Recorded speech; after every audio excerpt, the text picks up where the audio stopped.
Olá, sejam bem-vindos a mais um M&A Expert. Eu sou Leonardo Grisotto e hoje eu vou conversar com Kison Patel.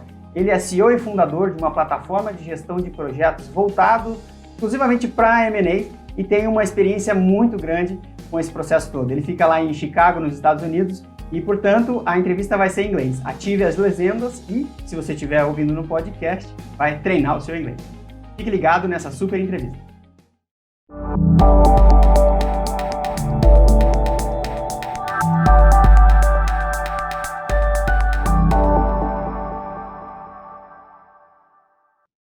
So, thank you for joining us today, Kison, and welcome. Hey, thanks for having me, Leonardo. Could you tell us a little bit about yourself, both professionally and personally? Sure. My name's Kison Patel. I'm the CEO and founder of a company called DealRoom and also host of the podcast called M&A Science. And myself, also a father with three children. Could you tell us a little bit about DealRoom and this M&A Science initiative you have? Sure. So my career, previously ran a boutique M&A advisory practice here in Chicago for Did about you? 10 years. Yeah, so that's where my background originally started, was doing buy side, sell side advisory on I didn't know that. yeah, I spent about 10 years doing that. And that's what actually exposed me to some of the challenges with doing deals, particularly the challenges of just managing the logistics and the process itself, and seeing some of these pain points firsthand. Led me to developing some solution in house for our firm. But then the last time we had a recession around 2007, I noticed this trend of project management tools that stemmed from the software industry that was getting adopted by other industries like education and construction. And that's where that light bulb moment came, where eventually the billion-dollar deals in M&A won't be managed on Excel forever. So essentially, I put together some ideas and started the company DealRoom in 2012 with the goal of bringing modern information management practices to the M&A industry. And it was in that experience where, in working with various corporations, I realized that there is a very fragmented industry that we have, and that organizations have their own way of doing M&A. They all have their own unique approaches, and that the industry operates in a silo. And that's where I eventually got the idea to build a podcast to develop a platform to enable practitioners to be able to share their lessons learned and start identifying what are actually the proven techniques in M&A that work versus just taking a guess. Well, starting from that point, you have both the experience being an M&A advisor and you started this deal room to make better the project management to M&A. So I'm thinking here that you have a lot of experience, both good experiences and also bad experiences. Could you give us some good examples, projects that went well, of course, respecting all the confidentiality involved in your business, but could you give us some lesson learned in a good way and in a bad way too? Yeah. So with the M&A deals, I think a lot of it's just persistence. At the end of the day, the best deals were the ones that took a long time, things that weren't very hopeful in the beginning, but that really took a level of persistence to get through. A lot of my career was focused in the hospitality industry. So a lot of times just sourcing those deals is a process, tracking the owners down. And I remember one particular deal where a client just sent me an address and texted me an address that find out about this property. And it was actually an old rundown asset. And I ended up tracking the owner down while they're on vacation in Mexico. And hey, how much do you want for this property? So it was a really interesting deal to go through this whole process that was completely off market. Did all the sourcing for it. Ended up acquiring the property, and then as we were getting ready to finance and put together the construction loan for the renovations, we ended up selling that profit.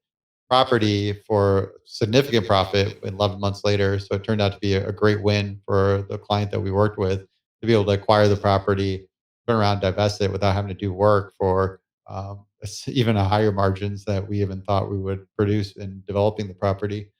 So it was a great win on that deal. Then there's some that don't always end up that way. You know, a lot of these deals have their own complications and surprises that can come up.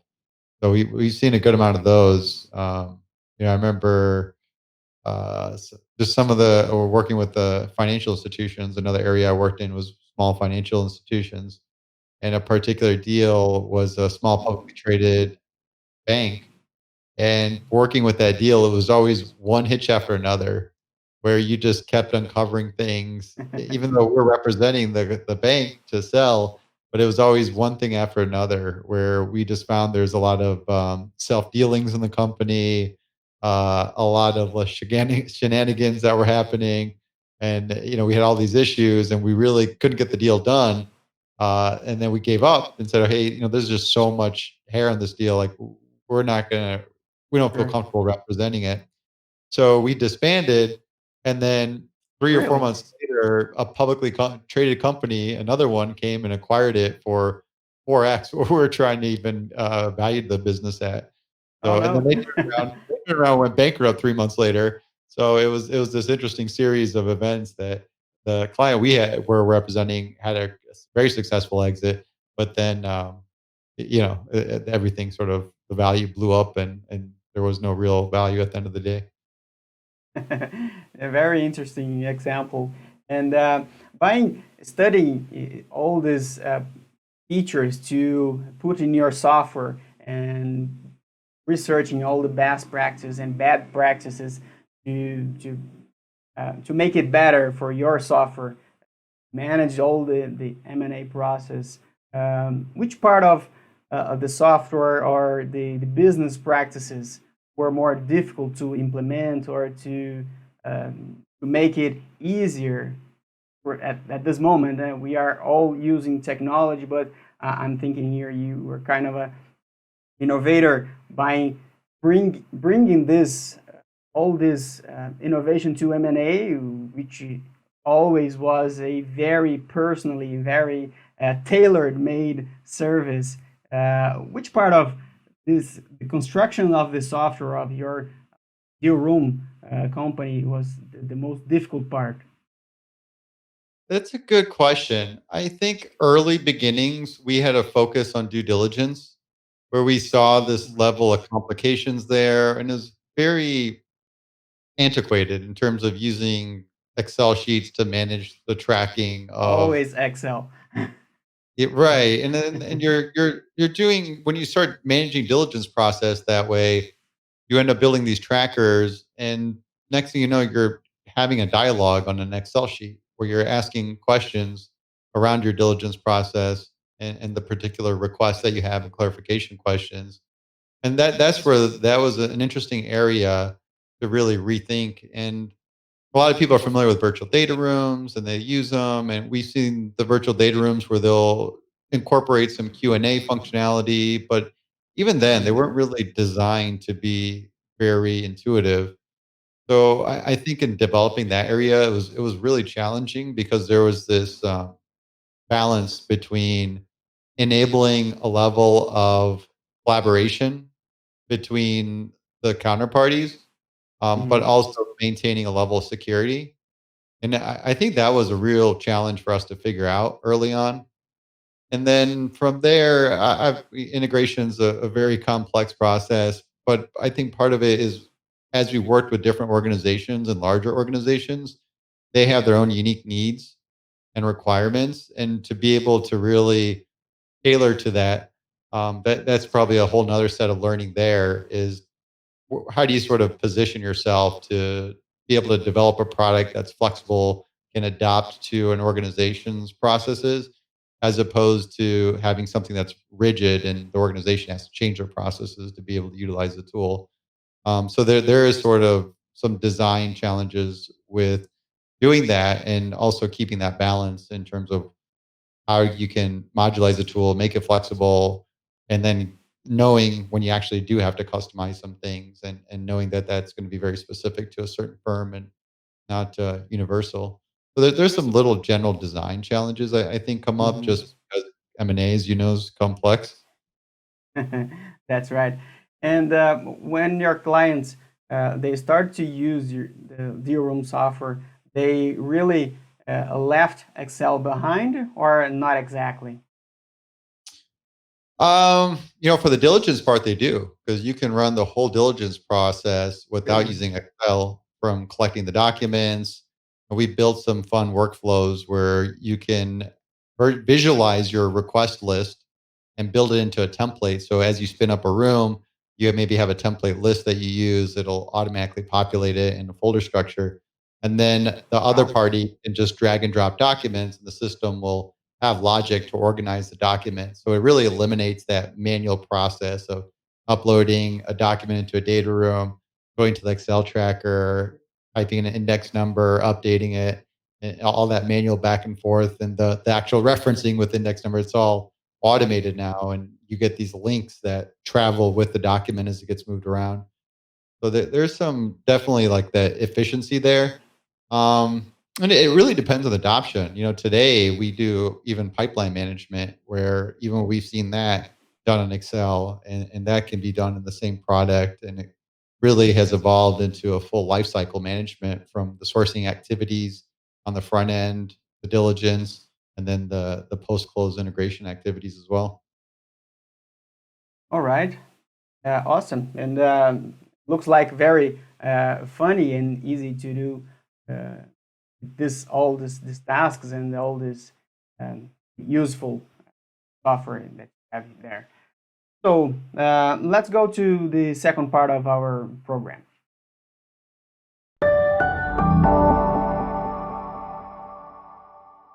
Well, here at this second block, second part of our show, we're going to look to the future. So, in light of all your experience, what are the trends for the M&A market in the coming years?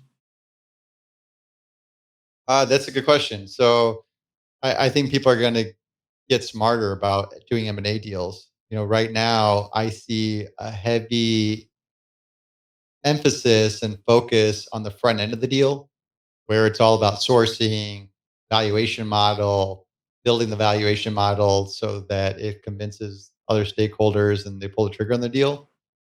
And what I've seen is this lack of focus on the actual development of the integration plan and the execution of the integration plan. I think that's going to be the big thing that really evolves in the industry going forward.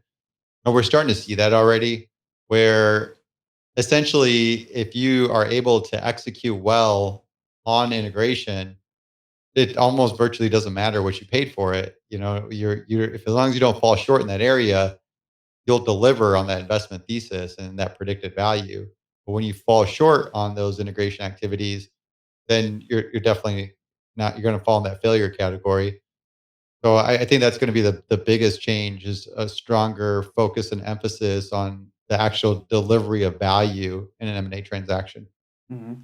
Interesting, useful insights, and very interesting to see these trends coming from you. And what recommendations would you give to entrepreneurs in this tough moment we are living in? For entrepreneurs, I think agility is the biggest thing. Right now we have a lot of shifts that happen, and you need to be able to respond quickly to a lot of these changes. So that's probably one of the biggest things that I see as a lesson learned, even for us when we initially went through this whole market shift. It was all about how do we change and adopt our strategy and quickly respond to it. I think when I talk to other entrepreneurs, and obviously it really varies on the nature of their business and their Hmm. strategy, and what they're doing. One of the things that I see as a common element that gets overlooked is this model or mindset to validate ideas before you actually start executing on them. And maybe if we want to bring in the idea of the typical startup, right? When we start a new company, and it could be a new product line, or anything that's really new. But a lot of times we sort of paint the idea and we have some internal conversations, and then we want to start building it and developing it. I'm guilty of that too. I like to sort of move things pretty quickly. Uh, But there's this whole model of validating those ideas that I think often gets, not the full breadth of effort gets put into it because it's time consuming. It's not costly. It just requires a lot of your time to be able to do it. And it really requires you to get out there, identify the cohort of people that would be the prospective users and customers of that product or service, and to really be able to have this discovery interview with them. And if you look online and search discovery interviews or customer development interviews, you'll find a bunch of examples and papers written about it. But it's this art and science to be able to work with that cohort and go through a unbiased interview to understand the problem and challenges that you are solving.